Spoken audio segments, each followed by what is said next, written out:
నిలబడ్డ కొమ్మని నరుకుంటే ఏమైతుంది? తుపుక్కున కింద పడతాం, నాడు బొక్కి ఇరుగుతుంది. చెట్లెక్కే ప్రతి ఒక్కలకి సోయి ఉంటుంది, కొందరు దేడిది మగ్గాలకు తప్ప. ఎన్నో తీర్ల కల్తీలను చూసినాం. కల్తీ వార్త వేసినప్పుడల్లా మీకు కూడా మనసు కలుక్కుమనిపిస్తుండొచ్చు కదా. ఇప్పుడు నేను వేసే వార్త చూస్తే ఇంకింత బాధ అనిపిస్తుందొచ్చు. మోసపోవుడు తప్ప మోసం చేసుడు తెలియంది ఒక్క రైతన్నలకే.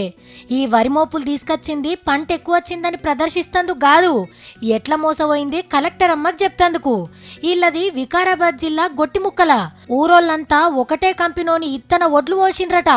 సరిపోను నీళ్లున్నాయి, టైంకి మందులు చల్లిండ్రు, కలుపు కూడా తీసిండ్రు. కానీ గింజ గట్టి వల్లే ఒట్టి తాలైంది. ఇడికి 6 నెలలు అయిపోయింది, టైం కాయ కాస్తలేదు. సొందికేం అవుతుందేమో అయితేమో నీళ్ళు పెడతా ఉన్నాము. ఇత్తనాల కంపెనోడు మోసం చేసిండని రైతులంతా రోడ్డు మీద ధర్నా పెడితే కలెక్టర్ మేడం పిలిపించుకొని న్యాయం చేస్తామన్నది.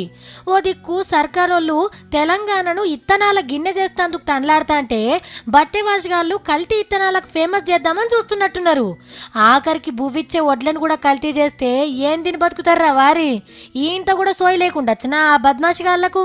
నకిలీ విత్తనాల కంపెనీలపై